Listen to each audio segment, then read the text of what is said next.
The link is in the description box. So, head over there and help with a like and a subscribe. Now let's start with today's story. My name is Marvin Smith, and for the better part of my life, I served as a sniper in the U.S. Army's 9th Infantry Division. 3 years ago, my life took a sharp turn during a mission in Afghanistan. It was supposed to be a routine extraction, but as we lifted off, the unthinkable happened. Our chopper was ambushed. The air was suddenly filled with the sound of gunfire and RPGs. I remember the chaos, the pilot shouting, the alarms blaring, and then the gut-wrenching sensation of the helicopter spinning out of control. We were hit. The last thing I recall before everything went black was the ground rushing up to meet us. When I woke up, I was in a field hospital. My body was battered, but I was alive. The doctors told me I was lucky to have survived. My injuries were severe enough that I was medically retired from the Army. It was a hard pill to swallow. The Army had been my life for so long, and leaving it behind felt like losing a part of myself. I returned home to Amanda and Marge. Amanda had been my rock through all the deployments, and Marge, my little girl, was now a young woman. They were my anchor, the reason I kept pushing forward. But adjusting to civilian life wasn't easy. The physical pain was one thing, but the mental scars were harder to shake. I felt lost, like I didn't belong in the world I'd come back to. That's when my older brother, Brian, stepped in. He'd always been the entrepreneurial one in the family, running a successful construction business. He saw I was struggling and offered me a lifeline. "Why don't we go into business together?" he said one evening over dinner. "We'll make it equal, 50 to 50. You've got the discipline and leadership skills. I've got the business know-how. We'll make it work." It wasn't an easy decision. Starting over felt daunting, but Brian's confidence in me gave me the push I needed. We decided to expand his business, adding a new division focused on security systems, something I knew inside and out. It felt like a way to use my skills in a new way, to still protect people, just in a different capacity. The first year was tough. There were days when I doubted myself, when the weight of everything I'd been through felt too heavy. But Brian was there, steady and unwavering. Slowly but surely, the business began to grow. We landed contracts, hired a solid team, and built a reputation for reliability and quality.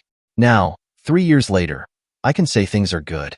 Brian and I have equal shares in the business, and it's thriving.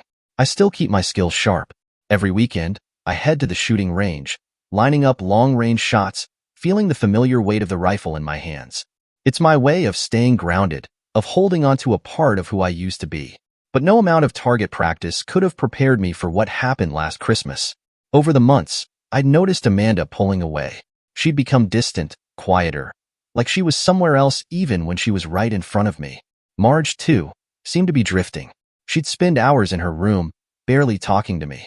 I told myself it was just the teenage years, that it was normal. But deep down, I knew something was off. Then came the neighborhood barbecue party. It was one of those sunny afternoons where everyone's laughing, kids are running around, and the smell of grilled meat fills the air. I was standing by the cooler, chatting with Brian, when I saw her. Amanda was on the makeshift dance floor, swaying to some country song. And she wasn't alone. Donald Brown, the local football hero, was with her.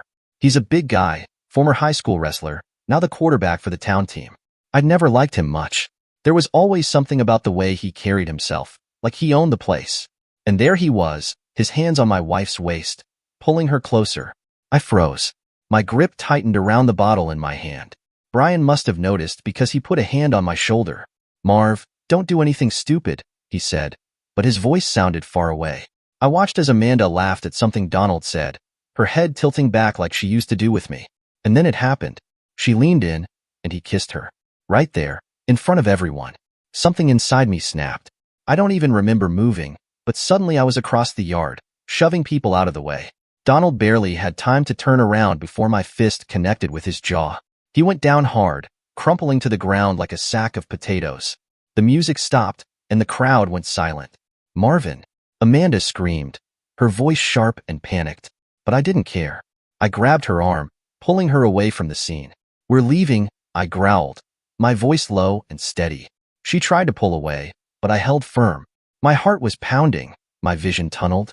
All I could think about was getting her out of there, away from him, away from everyone. "Let go of me," she shouted, but I didn't listen. I just kept walking, dragging her behind me. The stares of the neighbors burned into my back, but I didn't care. All I knew was that my world was falling apart, and I wasn't going to let it happen in front of everyone. I grabbed Amanda and walked out of the party. I took Amanda home, and the moment we stepped inside, the dam broke. All the tension, the distance, the unspoken words, it all came pouring out in a flood of anger and hurt. How long, Amanda? I demanded, my voice shaking. How long has this been going on? She didn't even try to deny it. While you were deployed, she said, her voice cold, like she'd rehearsed this moment. All those months, all those years, I was alone. Marvin, I needed someone. Donald was there for me. You needed someone? I shot back, my fists clenched at my sides. What about me? What about us? I was out there risking my life, and you were here betraying me? You weren't here. She screamed, tears streaming down her face. You were never here. You chose the army over us, over me. You left me alone, and I couldn't do it anymore. I needed to feel something, and Donald gave me that. Her words hit me like a punch to the gut. I wanted to argue, to tell her I didn't have a choice, that I was serving my country, but the look in her eyes stopped me. She wasn't just angry, she was done. Then Marge walked in. She'd been listening from the hallway, and when she spoke, her voice was quiet but cutting. It's your fault, Dad, she said, her eyes filled with tears. You were never here. You left us. Mom was lonely, and you didn't care. Marge, that's not true, I said, my voice breaking. I love you. I love both of you. I didn't want to leave, but I had to. You didn't have to, she shouted, cutting me off. You chose to. And now you're mad because Mom found someone who actually cares about her? I didn't know what to say. My own daughter, my little girl, was blaming me for this. I felt like the ground had been ripped out from under me. Later that night, the police showed up. Donald had filed a complaint, and they arrested me for assault. Amanda and Marge didn't say a word as they led me out in handcuffs. They just stood there, watching, like I was a stranger. The next morning, I was in court. Donald was there, his jaw bruised, his lawyer painting me as some kind of violent lunatic. Amanda and Marge were there too, sitting on his side of the room. They didn't even look at me. The judge listened to their side of the story, and then he turned to me. Mr. Smith, do you have anything to say for yourself? I stood up, my hands trembling. Your Honor, I've served my country for over a decade. I've sacrificed more than most people can imagine. What happened at that party? I lost control, and I'm sorry for that. But I'm not a threat to anyone. I love my family. I just wanted to protect what was mine. The judge studied me for a long moment before speaking. Mr. Smith, I understand you've been through a lot, but violence is never the answer. I'm ordering you to attend anger management sessions. If you complete them successfully, we'll consider this matter resolved. I nodded, relief washing over me. At least I wasn't going to jail. But as I turned to leave the courtroom, Amanda's lawyer stepped forward and handed me a stack of papers. What's this? I asked, though I already knew. Divorce papers, the lawyer said, his tone clipped. Amanda is filing for full custody of Marge. I looked at Amanda, but she wouldn't meet my eyes. Marge was staring at the floor, her arms crossed. I felt like I'd been sucker punched all over again.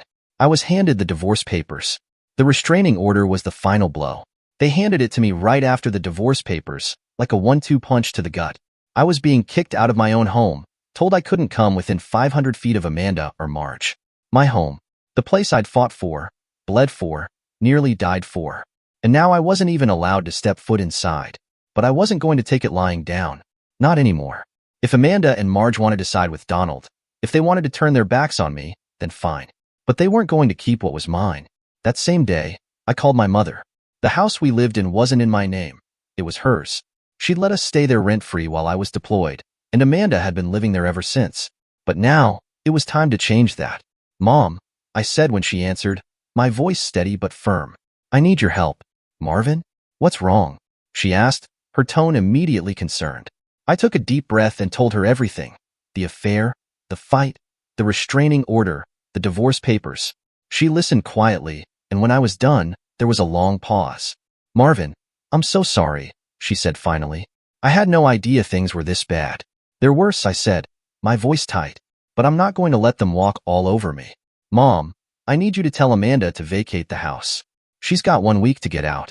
There was another pause, and for a moment, I thought she might argue. But then she sighed. All right, Marvin, I'll call her. It's my house, and if this is what you need, I'll make it happen. Thank you, Mom, I said, relief flooding through me. I'll handle the rest. The next morning, my phone rang. It was Amanda. I almost didn't answer, but curiosity got the better of me. Marvin, she screamed as soon as I picked up. How dare you? Your mother just called and told me to get out of the house. What the hell is wrong with you? I didn't even let her finish. You made your choice, Amanda, I said coldly. Now live with it. And then I hung up and blocked her number. Not even 5 minutes later, Marge called. I hesitated for a second before answering. She was still my daughter, after all. But the moment I heard her voice, any hesitation vanished. Dad, how could you do this to us? She shouted, her voice trembling with anger. Mom's crying, and now we have to move out? You're such a jerk. Marge, I said, my voice firm but calm. You and your mother made it clear where you stand. You chose Donald over me. So don't act surprised when I stop playing nice. You're such a... She started, but I didn't let her finish. I hung up and blocked her too. It hurt. God, it hurt. But I wasn't going to let them drag me down anymore. If they wanted to burn bridges, then fine. I'd light the match myself. I was staying at Brian's place, trying to piece my life back together, when they showed up. Amanda and Marge. I heard the banging on the door before I saw them, loud and insistent, like they were trying to break it down. I didn't even have to look through the peephole to know who it was. Their voices carried through the door, sharp and demanding. Marvin, open the door. Amanda shouted. You can't just throw us out on the street. You owe us. Dad, you're being such a jerk. Marge yelled, her voice cracking with anger. You can't do this to us. I didn't move. I stood there, my jaw clenched, my hands balled into fists. They wanted money. They wanted a house. They wanted me to fix everything, even after they'd turned their backs on me. But I wasn't going to play their game anymore. Instead of opening the door, I called the cops. There are 2 people outside my brother's house causing a disturbance. I told the dispatcher. They have a restraining order against me, and now they have come to where I live. I need them removed. The cops arrived within minutes. I watched through the window as they pulled up, their lights flashing. Amanda and Marge were still at the door, still yelling. But they stopped when the officers approached. Ma'am, is there a problem here? One of the cops asked Amanda. Yes, there's a problem. She snapped, pointing at the door. My husband is in there, and he's trying to kick us out of our home. He owes us. The cop knocked on the door, and this time, I answered. Sir, can you step outside, please? He asked. I shook my head. Officer, there's a restraining order against me. I'm not supposed to be near these 2. I called because they're harassing me. The cop nodded and stepped inside, closing the door behind him. I explained the situation, the divorce, the restraining order, the fact that I didn't want any contact with Amanda or Marge. He listened carefully, then went back outside to talk to them. Ma'am, you need to leave, he told Amanda. There's a restraining order in place, and you're violating it by being here. What? Amanda shouted, her face turning red. He's the one who's supposed to stay away from us. He's the one who... Ma'am, the cop interrupted, his voice firm. You need to leave now, or I'll have to take you in. Amanda glared at him, then turned her fury back toward the house. This isn't over, Marvin, she screamed. You think you can just throw us out and walk away? I'll teach you a lesson you'll never forget. Marge was crying now, tugging at Amanda's arm. Mom, let's just go, she pleaded. The cops escorted them to their car, and I watched from the window as they drove off. My heart was pounding, my hands still shaking, but I felt a strange sense of relief. They were gone. For now. But Amanda's words echoed in my mind. I'll teach you a lesson. I didn't know what she meant, but I knew one thing for sure. This wasn't over. Not by a long shot. The bar had been a bad idea. I knew that the moment I walked in, but I needed something to take the edge off. A few drinks in, I started to feel like myself again. Or at least, like the version of myself that didn't care about restraining orders, ex-wives, or backstabbing daughters. But as I stumbled out into the parking lot later that evening, I realized just how stupid I'd been. I didn't even see them coming. One second, I was fumbling with my keys, and the next, I was hit from behind. The force knocked me to the ground, and before I could even process what was happening, 5 men were on me, kicking and punching. I curled up, trying to protect my head and ribs, but the blows kept coming. Through the haze of pain, I caught a glimpse of Donald standing a few feet away, his arms crossed, a smug grin on his face. And then I saw her, Amanda. She was sitting in his car, watching as these men beat me to a pulp. My own wife. The woman I'd spent 18 years with. She didn't look away. She didn't even flinch. The last thing I remember before everything went black was the sound of Donald's laughter. When I woke up, I was in a hospital bed. The dull ache in my body told me I wasn't dead, though I sure as hell felt like it. Brian was sitting in a chair next to me, his face grim. Hey, brother, he said softly when he saw I was awake. You gave us quite a scare. I tried to sit up, but a sharp pain in my ribs stopped me. What happened? I croaked, my voice barely above a whisper. Brian sighed and leaned forward. 3 broken ribs, a broken leg, and 2 teeth missing, he said, ticking off my injuries like he was reading a grocery list. You're lucky to be alive, Marv. I managed a weak smile, though it hurt like hell. Another day in the office, I joked, my voice raspy. Brian chuckled, but there was no humor in it. You're something else, you know that? I closed my eyes for a moment, letting the pain wash over me. When I opened them again, Brian was holding a stack of papers. What's that? I asked. It's the paperwork for the company, he said, his tone serious now. I'm buying you out. For $3,000. It'll cover your medical expenses, and… He hesitated, then added, Amanda won't get a dime. I stared at him for a long moment, then smiled again. You're a good brother, Brian, I said, my voice thick with emotion. I love you. He nodded, his eyes glistening. I love you too, Marv. Now get some rest. We've got a lot of work to do. Cops will be here soon. The cops showed up at the hospital not long after I woke up.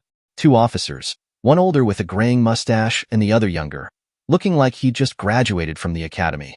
They pulled up chairs next to my bed and started asking questions. Mr. Smith, can you tell us what happened? The older officer asked, his voice calm but firm.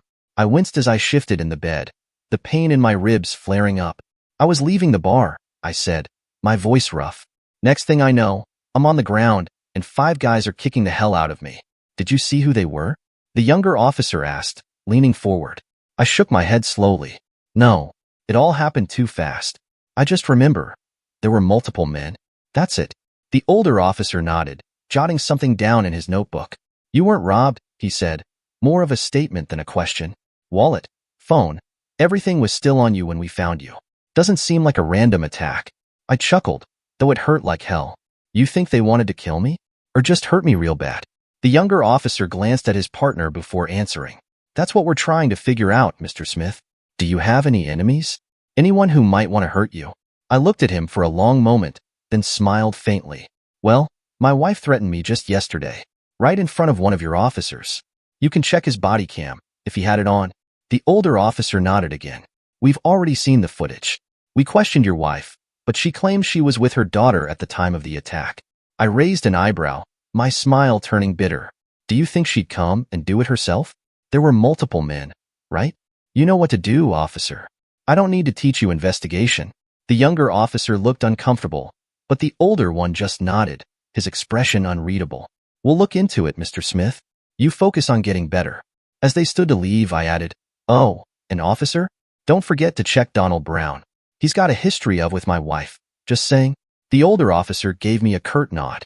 We'll follow up on that. Thanks for your cooperation. They left the room, and I leaned back against the pillows, exhaustion washing over me. I didn't know if they'd actually do anything, but at least I'd planted the seed. A week after the hospital released me, I found myself standing in divorce court.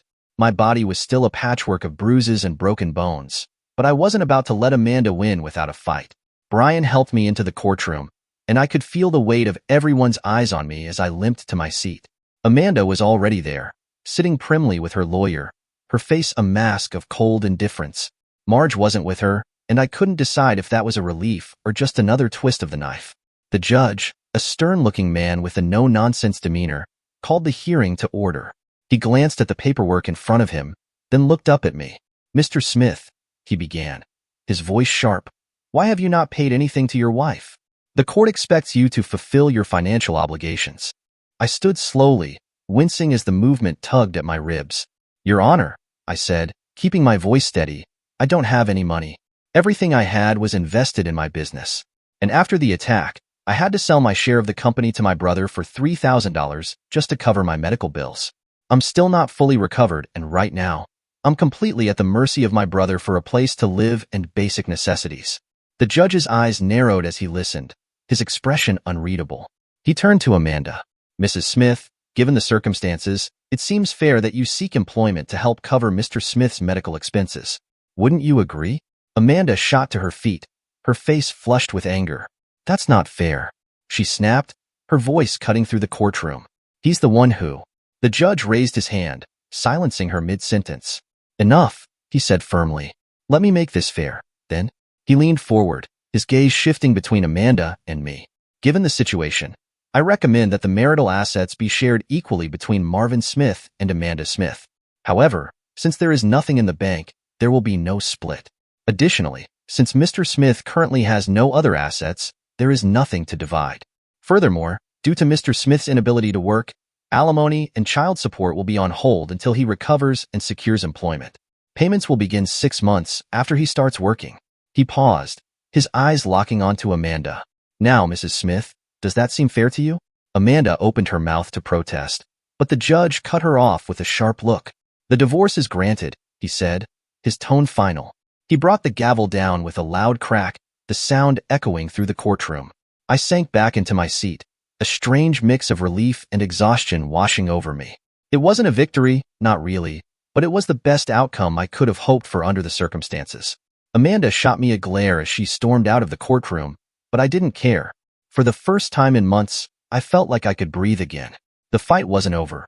I knew that, but for now, I'd take the small wins where I could get them. Amanda had gotten a taste of karma, and while it wasn't everything I wanted, it was enough to keep me going. But Donald, he was a different story.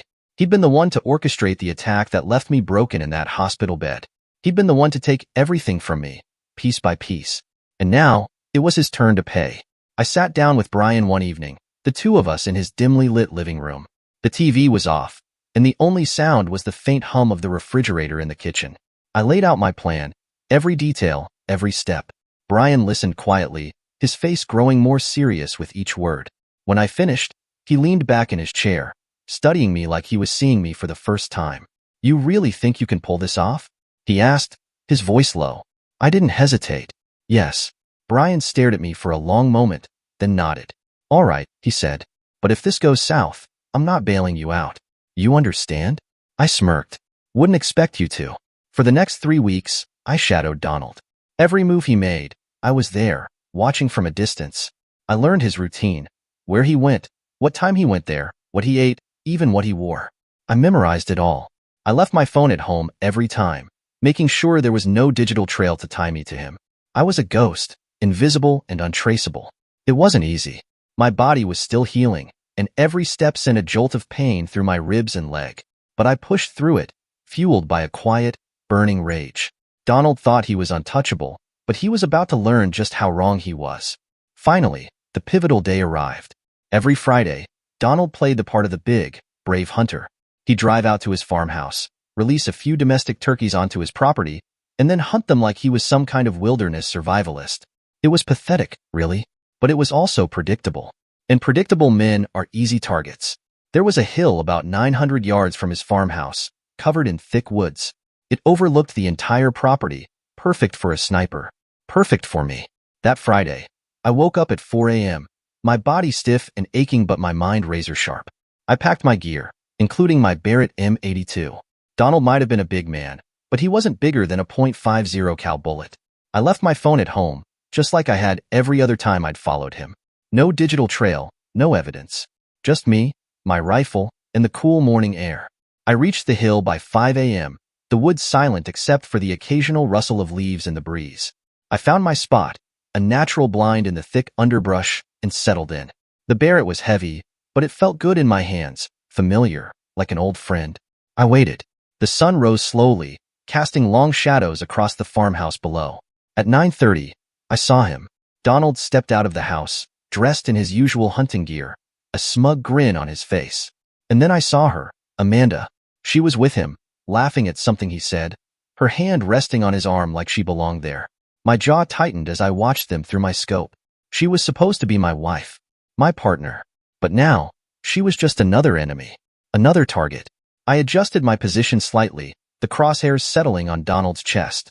He was big, but at this range, with this rifle, it didn't matter. One shot was all it would take. And Amanda, well, she made her choice. She was standing right beside him, laughing like she didn't have a care in the world, like she hadn't betrayed me, like she hadn't watched as those men beat me half to death. She was also one of my enemies. I took aim, my breathing steady, my finger resting lightly on the trigger. Through the scope, I watched as Donald and Amanda stood there, oblivious to the danger. They hugged, laughing like they didn't have a care in the world, like they hadn't destroyed my life. like they hadn't left me broken and bleeding in that parking lot. I held my breath, my focus narrowing to the crosshairs. Then I squeezed the trigger. The Barrett roared, the sound echoing through the woods like a thunderclap. The recoil slammed into my shoulder, but I barely felt it. Through the scope, I saw my work. Donald and Amanda crumpled to the ground, their laughter silenced forever. It was quick, clean, exactly as I'd planned. But my job wasn't done yet. The bullet, the one piece of evidence that could link me to this, was still out there. I had to find it. I moved slowly, methodically, through the woods. The area was deserted, just as I'd hoped. I knew the direction the bullet had traveled, and I followed its path. They'd been standing near the swimming pool, positioned in such a way that the bullet would pass through them and into the water. Perfect. I reached the pool and saw the bullet resting at the bottom, glinting faintly in the sunlight. Without hesitation, I jumped in, the cold water biting at my skin. I grabbed the bullet, my fingers closing around it tightly, and climbed out. No one saw me. No one even knew I was there. I didn't look back at the mess I'd created. I didn't need to. I'd seen enough through the scope. I slung my rifle over my shoulder and walked away, my clothes dripping, the bullet clenched in my fist. When I got home, I fired up the blowtorch and melted the bullet down until it was nothing but a puddle of molten metal. No evidence. No trail. Just like I'd planned. But the day wasn't over yet. That same evening, the cops showed up at Brian's place, looking for me. The cops stood in Brian's living room, their hats in their hands, their eyes sharp but their voices casual. Too casual. The older one, Detective Cole, his badge red, leaned against the doorframe, while the younger one, Officer Riggs, hovered near the couch where I sat, my leg propped up in its cast. "Mr. Smith," Cole began, "we found the 5 men who jumped you. Turns out they're low-level enforcers with ties to a few unsavory groups. Seems like they were paid to send a message." I kept my face blank. "Glad to hear justice is served, Detective. Hope they rot." Riggs cleared his throat. "Where were you all day today, Mr. Smith?" I gestured at my leg, the bruises still mottling my arms. "Where do you think?" "I'm still recovering. Can't exactly go for a jog." Cole's gaze didn't waver. "Your wife and Donald Brown were found dead at his farmhouse a few hours ago. Single gunshot wound each. Clean. Professional." He paused. "Looks like a sniper did it." I raised an eyebrow. "A sniper? Huh. Must have been someone he crossed. Gang member he didn't pay? CIA? Hell, maybe aliens." I shrugged, leaning back with a wince. "Possibilities are endless, officer." Riggs smirked, but Cole's stare hardened. "You're a trained sniper, Mr. Smith. Seems like a hell of a coincidence." I met his eyes, unflinching. "And I've got 3 broken ribs, a shattered leg, and a doctor's note that says I can't tie my own shoes right now. So, unless you're accusing the cripple of a magic trick." I tapped my cast. "Unfortunately, I can't be one of the possibilities. As you can see, I can't walk right now." The room went quiet. Cole's jaw twitched, but Riggs glanced away first. After a beat, Cole snapped his notebook shut. "We'll be in touch, Mr. Smith." "Looking forward to it," I said, smiling faintly as they turned to leave. The door clicked shut behind them. Marge was one of the victims of this whole mess. At 16, she had no mother, no mother's lover, and, let's face it, no father either. I'm a jerk, sure, but at her age, she should have been mature enough to think before siding against me. Still, I couldn't bring myself to deal with her. Not right now. The wounds were too fresh, the anger too raw. My mother stepped in. She's a hard woman, the kind who doesn't take nonsense from anyone, especially not teenagers. She raised 2 boys already, me and Brian. And if anyone could handle Marge, it was her. "You're not ready," Mom said bluntly when I told her I didn't want Marge around. "And she's not ready for you. Let me handle her." I didn't argue. Mom's never been one to sugarcoat things, and I didn't have the energy to fight her. Maybe, over time, I'd try to repair the damage between Marge and me. But not now. Right now, I just wanted to recover. Physically, mentally, emotionally. It took another 3 months for me to fully recover. 3 months of physical therapy, of sleepless nights, of staring at the ceiling and replaying everything that had happened. 3 months of silence, of healing, of waiting for the storm inside me to settle. And when it was over, I knew one thing for certain. I wasn't the same man I'd been before. But maybe that wasn't such a bad thing. Dear listeners, please share your thoughts in the comments section below and don't forget to like, share, and subscribe.